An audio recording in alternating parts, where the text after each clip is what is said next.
শপথ করে দিচ্ছে আমি মরার আগ পর্যন্ত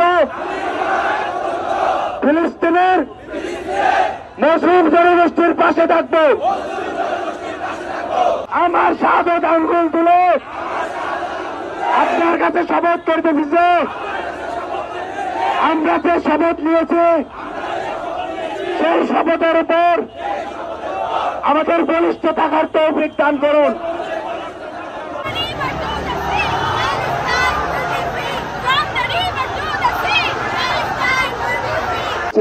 যে বাংলার সাধারণ জনগণ, ফিলিস্তিনের পক্ষের লোকজন, মুসলিমের পক্ষের লোকজন, সাধারণ জনতা তারা চায় বাংলাদেশের পাসপোর্টে আবারও ফিরে আসুক। This is not for Israel. আমরা মিরপুরে এখানে যারা আছি দেখেন আমরা সংখ্যায় যাই আছি, আমরা যদি একদিন পোড়াগুলো না খাই বা একদিন ইসরায়েলি পণ্য না খাই, আপনি বিশ্বাস করেন আল্লাহর হাজির নাজির রেখে বলতে আছি অধিকাংশ দোকানের বিক্রি অর্ধেকে নেমে যাবে কোল্ড ড্রিঙ্কসে। আপনি আল্লাহর উপর বিশ্বাস রাখেন।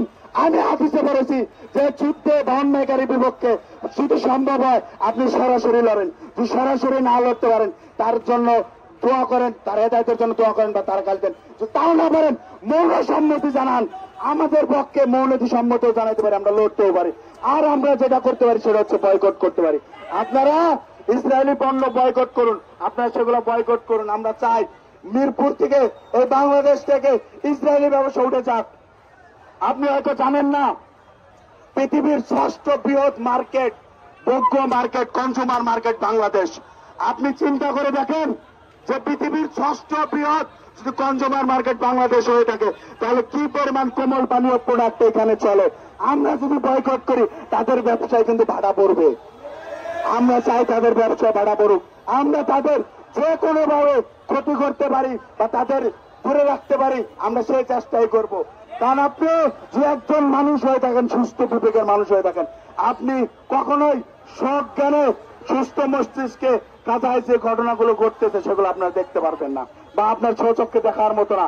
আমরা আপনাদের কাছে অনুরোধ করব আপনারা এর বিষয়ে বেশি বেশি আপনার সোশ্যাল মিডিয়া সবাই টাইপ করছেন, এখন হয়তো মোবাইল নিতেছেন, বেশি বেশি হ্যাশট্যাগ ইউজ করেন, hashtag free Palestine, save Gaza.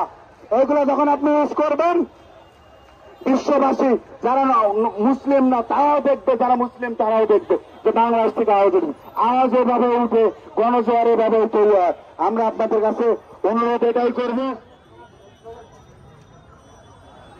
যে আপনারা ইসরায়েলি পণ্য বয়কট করুন আর this is not for Israel পাসপোর্টের এলাকাটা ফিরে নিয়ে আসুন। আর আমাদের এখানে আরো মৌলানা মুফতিরা আসছে, তারা হয়তো কথা বলবে। এবং এটা শেষ করে আমাদের কিন্তু গণদোয়ার যে আয়োজনটা আপনারা এটা মাথায় রাখবেন, গণদোয়া হবে। আমরা একটা মিছিল নিয়ে আমাদের এখানে মনে হয় ঢাকা কমার্স কলেজের মিছিলটা আসছে, আমরা মিছিল নিয়ে আবার একে যাবো, একে থেকে এখানে এসে কুশপুত্তলিকা দাহ করবো। দাহ করার পরে আমরা গণদোয়ার আয়োজন করবো। এইখান থেকে ফিলিস্তিনের মুসলিম জনগোষ্ঠীর জন্য, গাজাবাসীদের জন্য আমরা গণদোয়ার আয়োজন করবো ইনশাআল্লাহ।